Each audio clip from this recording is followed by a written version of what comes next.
Hello everyone and welcome back to my channel. My name's Rhiannon and today I'm filming the 7th round of Rhiannon's Bookish bingo. As you can see, we have a new bingo board. I decided that the old ones were a bit of a faff. I felt like it took ages for us to get a bingo and it was just weird trying to film me crossing all the stuff off and things like that. So I came up with the idea to create a board. It's definitely not finished. I do want to add a few little extras to it because it does look quite plain right now. But I did ask my boyfriend Tom to come up with numbers between 1 and 75 because that's how many bingo balls there are in the cage, and these are the ones that he came up with. So I'm very excited to see how long it will take for us to get a bingo. Remember, when we do get a bingo I will be hosting a giveaway, which is always exciting. But that does lead nicely into the next thing I wanted to talk about, which is the giveaway that happened in last month's Bookish bingo. I still haven't picked the winner yet. I will sit down later on this week and put the spreadsheet together and go through it and choose a winner. I will be using a random number generator to do it, so there's definitely no bias in who can win or anything like that, but I just wanted to let you guys know that I haven't forgotten. I am going to get around to doing that and I will contact the winner personally. Thank you again to everyone who entered the giveaway. I'm sorry it's taken so long for me to announce the winner, but it is coming very soon, so thank you for being patient with me. Don't forget, I will be hosting giveaways throughout the year as well, so as long as you're subscribed to my channel you could be in with a chance of winning any one of those too. Right, getting back into the video, nothing else has really changed. I will still be spinning the cage 5 times, but I am debating whether to lower that throughout the year because I am meant to be going on placement soon and it's basically a full-time job because I'm currently doing a PGCE course, which is a teacher's training course. So if I do actually end up going on placement, it will be from Monday to Friday and it will probably be from about 8 till 5 at night. That's the time frame I'm giving myself anyway, so it's going to be very hard to fit in some reading and some filming time. But I am starting out the year optimistic. I am still keeping my 5 spins and I definitely think that is manageable for me. I'm just hoping that everything does go to plan and that Bookish bingo is nice to me. If you don't know what Bookish bingo is, it's essentially a TBR game that I created where every month I spin this little bingo cage and whichever number pops out corresponds to a prompt, and so I need to find a book that matches that prompt and read that book as part of that month's TBR. If I do end up getting the same prompt twice, then I do have to add another spin for the month, which means I will be reading more than 5 books. Hopefully it doesn't happen because I have tried to include as many different prompts as possible, but that could definitely happen at some point. It did happen quite a lot last year, so I guess we'll see. If you do want more information on Bookish bingo, I will leave the playlist linked up above and down below for you guys, so you can definitely watch the first video to get a gist of what the game actually is, and I do explain a bit more about the people who influenced me in starting a TBR game and just how it all works in general. So yeah, please check that out if you do want more information. Other than that, I feel like this intro has been very long, but there's just one thing left to say before diving into this video, and it is Happy New Year. We have made it to 2021 and I really do hope that this year is better for all of us. Just know that I appreciate you guys so much, and if you ever need anything then please feel free to reach out to me. I love chatting and interacting with you guys, so it definitely does make my day, and I know that the book community has definitely helped me out this year, so yeah. I hope this year is a good one for all of us, and we are definitely starting it off on a good note with the first Bookish bingo of 2021.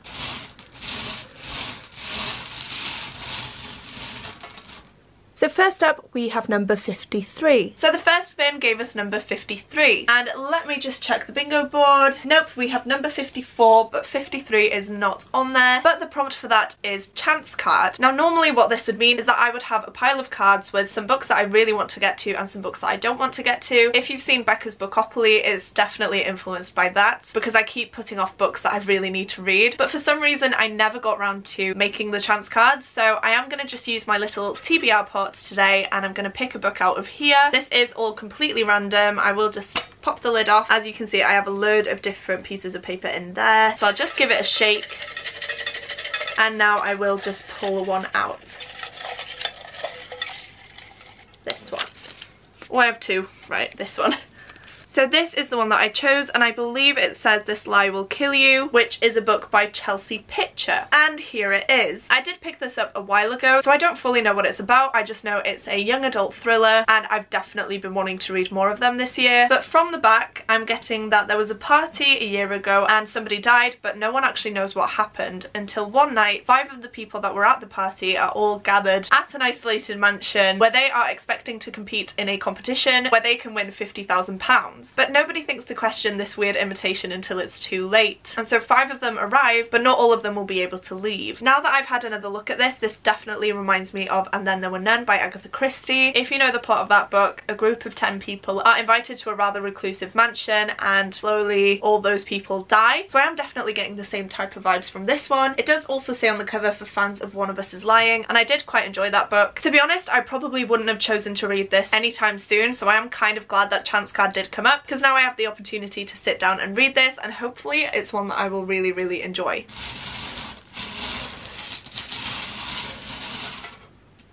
Next up, we have number 21. Roll number 2 gave us number 21, and 21 is not on the bingo board. But the prompt for that is boyfriend pick. So I wasn't sure how I wanted to do this, but Tom doesn't like being on camera too much, and he is currently playing on his Xbox downstairs. So I ended up picking out some books that I really do want to get to soon, and those ones were Ready Player One, The Five, Jolly Foul Play, and The Amber Spyglass. So I did give him the option of a sci-fi, a true crime novel, a murder mystery novel, and a fantasy novel. So he read the synopsis for each one and ultimately chose one of these 4 books for me to read this month. And he actually really surprised me, because I thought he would have chosen Ready Player One by Ernest Cline, because we love that film. We saw it in the cinema, and since then we've watched it about 10 times, I want to say. It's definitely our go-to film if we ever have a random movie night, and I feel like it's one that never gets old either. So I definitely wanted to get to this, and I definitely thought he would choose this for me, but he didn't. He actually went for Jolly Foul Play by Robin Stevens. So I believe that this is the 4th book in the A Murder Most Unladylike series by her, and I did actually end up reading the 5th book last month for December, because that one was Mistletoe and Murder, so it was a very Christmassy themed book. And because I jumped the gun, I definitely need to go back and read this one, because there were a lot of references to this that I didn't get in that book. So it's definitely one that I wanted to get to soon. I just didn't think it would be this month, but there you go. So all of these books follow a different murder mystery, and we follow 2 girls who run a detective society called Daisy Wells and Hazel Wong. In this one, the girls return to their boarding school, where there's a new head girl in charge. But after the fireworks display on Bonfire Nights, that new head girl is actually found murdered. So this is going to ultimately be Daisy and Hazel trying to solve this murder mystery, and I do believe that they have help along the way in this one from characters that we've seen in previous books as well.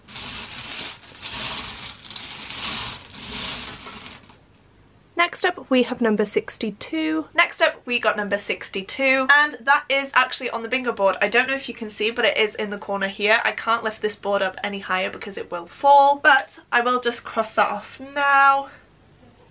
And already we have a number crossed off the board, which is really exciting going forward. This is definitely what I wanted, because the other board, like I said, took so long to fill. So this is definitely exciting. But the prompt for number 62 is to read a book with "the" in the title. And for this one, I've gone for The Ocean at the End of the Lane by Neil Gaiman. This book was actually sent to me last month by Alex, who is a lovely subscriber, so thank you again, Alex. It's one that I've had on my wish list for a while, because I've been really interested in it, but never ended up picking it up. So I'm so glad that she decided to send this to me, and I thought it would be perfect for this prompt, and I thought it would just be nice to read it as soon as possible so I can share my thoughts on it. But this is one that I feel like I will just read you the synopsis for, because it just sounds so strange, and I feel like this will explain it a lot better than I ever could. So it says, "This is what he remembers as he sits by the ocean at the end of the lane. A dead man on the back seat of the car, and warm milk at the farmhouse. An ancient little girl and an old woman who saw the moon being made. A beautiful housekeeper with a monstrous smile, and dark forces woken that were best left undisturbed. They are memories hard to believe, waiting at the edges of things. The recollections of a man who thought he was lost, but is now, perhaps, remembering a time when he was saved." And there are a load of quotes on the back, which I will just give you a few, because these are some of the things that definitely drew me in. So the Times says it's both a pitch-perfect fantasy and a moving examination of childhood memories and their effects on our adult selves. And then Independent on Sunday said, "Lyrical, scary and beautiful, a fantasy rooted in the darkest corners of reality." I'm not going to look into this anymore. I just want to dive into it without really having any expectations or knowledge on what this is actually about. I feel like that is definitely the best way to approach this book, and I honestly cannot wait to get to it this month.